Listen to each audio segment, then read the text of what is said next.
Hello and welcome to week 13, the very last tutorial, tutorial number 12. It's about accuracy assessment, but we're going to refer to it as validation. Let's take a quick look. I'm going to load an instance of focus. I haven't updated it to the latest update, but it's close enough.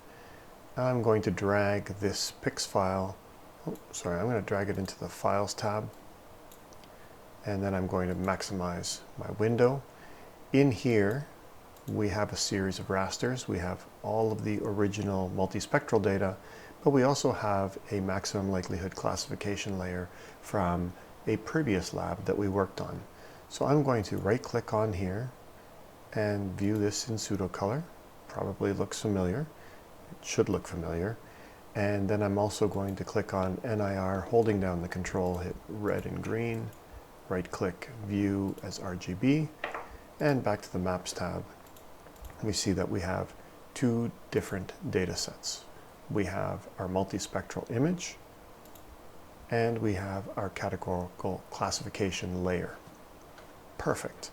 We can view one over top of the other using our visualization tools, for example, the swipe, and we can see how they correspond to one another, and they seem to do quite decently, but we've got clouds and shadows and things that get in the way, but it is what it is.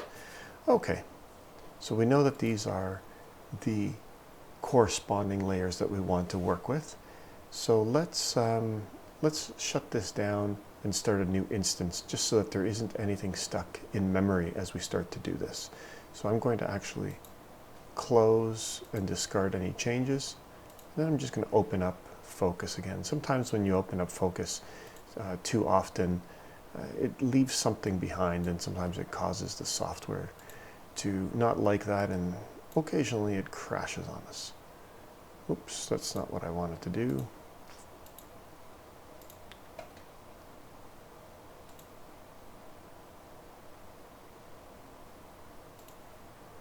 Okay, so we start a new instance of focus. We can head on over to the Analysis tab under Image Classification, Post-Classification Analysis, and over to Accuracy Assessment. It's going to ask us to identify the file that has the layers in it that we're going to be working with. So I'm going to go to the For Accuracy Assessment 2019 PIX file, and I'm going to click Open. That then initiates the Accuracy Assessment window. We need to select which layer in that PIX file is the classified image. We're going to scroll down to band 9. We're going to click on it. It automatically fills it in. We hit OK, and it loads it into the viewer. But now we need to specify the reference layer. So we're going to load the reference image, and the reference image I'm going to load in near infrared, red, green, and it puts the proper band numbers in here, and we're going to hit OK. So it's possible for the reference image to be another categorical image, but it's also possible to go and simply use GPS data to identify coordinate locations where we're going to do this analysis. Anyhow, we currently have the two data sets loaded into the Accuracy Assessment meta layer. And now we're going to generate a series of random locations where we're going to perform the analysis. So we're going to click on Generate Random Sample. And this number, obviously, we've looked at how to calculate it before, but I'm going to keep it simple for demonstration purposes. And I'm going to stratify samples to class percentages, and I'm going to include only existing classes. And 10 is way too small, but for the sake of demonstrating how the process works, it's completely fine. So I'm going to click OK. Notice that it's now created a series of X and Y coordinates where we have random sample locations. It's possible to then look up with a lookup table from ground-based data collection what the closest location was and copy over the land cover type, but we're going to do this slightly differently. Now, unfortunately, this is hard when you have a small screen. If you have multiple screens, it's much easier. You can move sort of windows off of the working environment.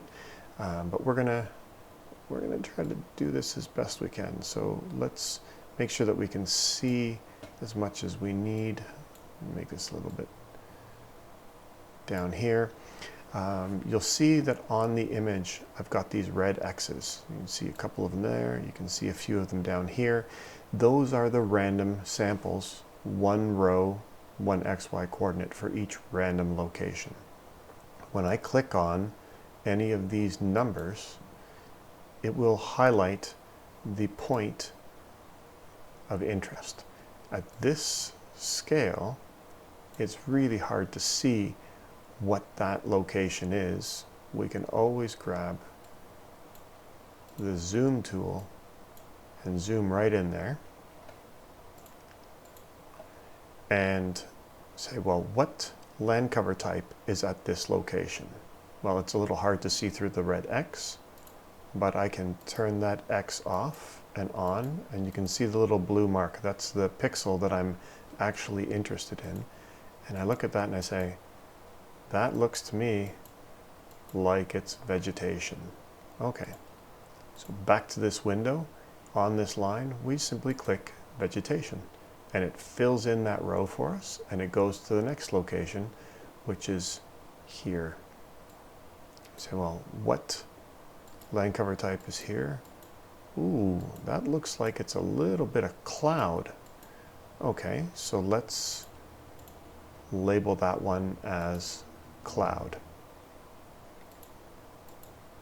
This one here looks like we are on the river, but it could be that we're actually on the shore there.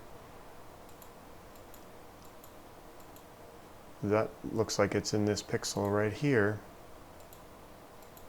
and that is vegetated, but it's a little bit dark, so it's a little bit like the corner here is probably water, but I'd say that the majority here is vegetated, so this has to be a vegetated category. The next one here, that one's clearly vegetated. Click on vegetation, go to the next one. Oops.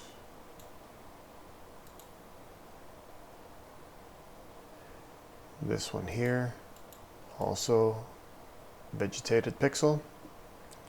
Again, swapping between the windows is a little bit of a hassle, but if you have a second monitor and you can slide it off to the side, or if I can put it somewhere where it's not going to get in the way of me being sort of recorded on the screen, then it becomes a little bit easier as well.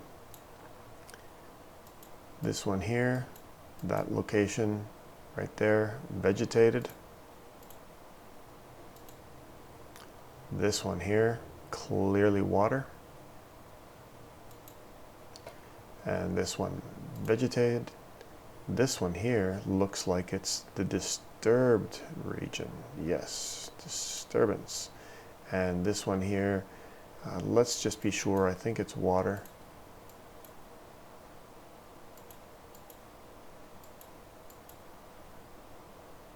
That location right there. And that's predominantly in the water. It looks like there might be a little bit of that pixel that is terrestrial and vegetated. It's not quite as dark as the rest of the water, but the majority is definitely water. So that pixel can be validated as being water. So now notice that there are categories that don't show up in here. There's just not enough random points to make it work. But we go through and we either use the X and Y coordinates and some field data to identify what the land cover types are, or we use the multispectral bands to assess what we have, and we fill in the classes based on what we validate them to be. And of course we can go in and we can modify which bands we're looking at by using the RGB mapper if we need to. Anyhow, let's pull this back up. The nice thing is that once we have all of these values entered, all we need to do is calculate the accuracy report by clicking on here. So sample report listing, generate report, and there we have it. We can easily take this information here and we can copy it to an Excel workbook. So I'm going to create a blank Excel sheet over on a different monitor here. I'm going to bring this over. It's possible to then highlight everything, hit Control C for copy, head on down here and paste.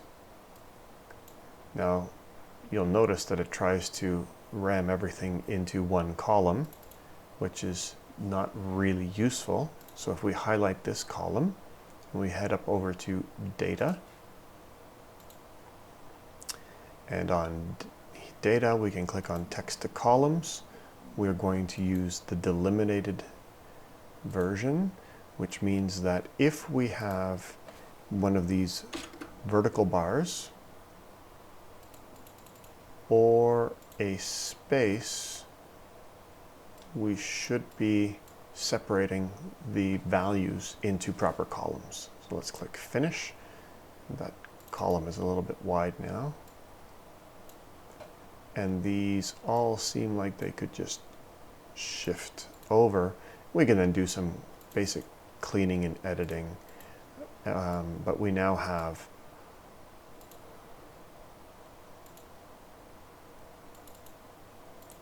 all of that data in a format that makes sense. So we have the random sample location, the easting and northing coordinates. We know what the pixel and line or the sort of image coordinate is. We know what the values were for our classified and for reference. Normally we would have many more of these and they would not always be so consistent, but there are some that look like they don't necessarily agree with each other, so we're getting a little bit of variability here. So that's one result.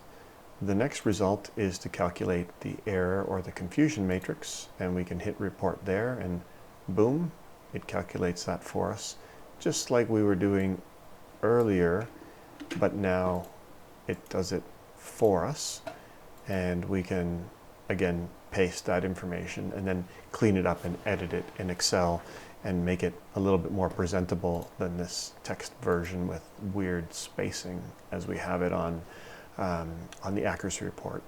And then we can also calculate accuracy statistics where we have things like the overall accuracy, gives us the confidence intervals, it gives us the kappa, but it tells us the producer and user accuracies for the individual land cover types, and it gives us the confidence intervals as well. And we could always take those and copy them into Excel and work with them in the same way that we normally would, so that we don't need to necessarily go and calculate all of these by hand. By making our own error matrix, we can take the values that have already been provided to us. We can hit Save Report and it saves these as a text file, but I personally like to bring things in and edit them and make them look really professional in Excel. So there we have it.